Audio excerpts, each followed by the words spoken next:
ವೃದ್ಧೆಯ ಚಿನ್ನದ ಸರಕದು ಕದಿಮ ಪರಾರಿಯಾಗಿದ್ದು ಕಳ್ಳನ ಕೈಚಳಕ ಸಿಸಿಟಿವಿ ಕ್ಯಾಮೆರಾದಲ್ಲಿ ಸೆರೆಯಾಗಿದೆ. ತುಮಕೂರು ಜಿಲ್ಲೆಯ ಕ್ಯಾತಸಂದ್ರದ ಮೈದಾಳ ರಸ್ತೆಯಲ್ಲಿ ಫೆಬ್ರವರಿ 15ರಂದು ಘಟನೆ ನಡೆದಿದೆ.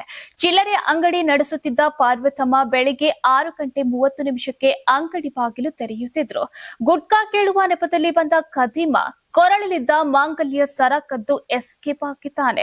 ಎಳೆದ ರಭಸಕ್ಕೆ ಮಾಂಗಲ್ಯ ಸರ ತುಂಡಾಗಿದ್ದು ಅರ್ಧ ಚೈನ್ ಮಾತ್ರ ಕಳ್ಳನ ಪಾಲಾಗಿದೆ.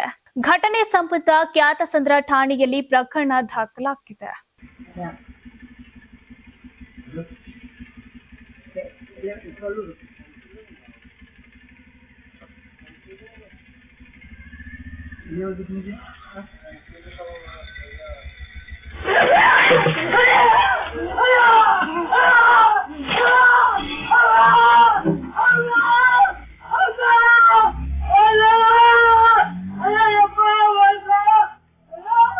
Karnataka TV leader awards 2025 best MLA nomination Bengaluru ವಿಭಾಗ ಎಸ್ಆರ್ ವಿಶ್ವನಾಥ್ ಯಲಹಂಕ ಕ್ಷೇತ್ರ, ಪ್ರಿಯಾ ಕೃಷ್ಣ ಗೋವಿಂದರಾಜನಗರ ಕ್ಷೇತ್ರ, ಎಚ್ಸಿ ಬಾಲಕೃಷ್ಣ ಮಾಗಡಿ ಕ್ಷೇತ್ರ, ಸತೀಶ್ ರೆಡ್ಡಿ ಬೊಮ್ಮನಹಳ್ಳಿ ಕ್ಷೇತ್ರ, ಉದಯ್ ಬಿ ಗರುಡಾಚಾರ್ ಚಿಕ್ಕಪೇಟೆ ಕ್ಷೇತ್ರ, ಎಸ್ ರಘು ಸಿವಿರಾಮನ್ ನಗರ ಕ್ಷೇತ್ರ, ರಿಜ್ವಾನ್ ಅರ್ಷದ್ ಶಿವಾಜಿನಗರ ಕ್ಷೇತ್ರ, ಎನ್ಎ ಆರಿಸ್ ಶಾಂತಿನಗರ ಕ್ಷೇತ್ರ, ಶರತ್ ಬಚ್ಚೇಗೌಡ ಹೊಸಕೋಟೆ ಕ್ಷೇತ್ರ, ಧೀರಜ್ ಮುನಿರಾಜು ದೊಡ್ಡಬಳ್ಳಾಪುರ ಕ್ಷೇತ್ರ, ಎನ್ ಶ್ರೀನಿವಾಸಯ್ಯ ನೆಲಮಂಗಲ ಕ್ಷೇತ್ರ, ಎಂ ಕೃಷ್ಣಪ್ಪ ಬೆಂಗಳೂರು ದಕ್ಷಿಣ ಕ್ಷೇತ್ರ.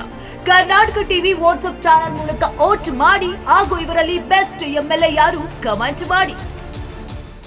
ನೀವು ಸಣ್ಣ ಆಗ್ಬೇಕಲ್ವಾ? ಅದು ಒಂದು ಉತ್ತಮ ಆಹಾರದಿಂದ ಸಣ್ಣ ಆಗ್ಬೇಕಲ್ವಾ? ಪ್ರತಿದಿನ ನಮ್ಮ ಜೀನಿ ಸ್ಲಿಮ್ ನ ಯೂಸ್ ಮಾಡಿ ಯಾವುದೇ ಸೈಡ್ ಎಫೆಕ್ಟ್ ಇಲ್ದಂಗೆ ನೀವು ಸಣ್ಣ ಆಗ್ತೀರಾ.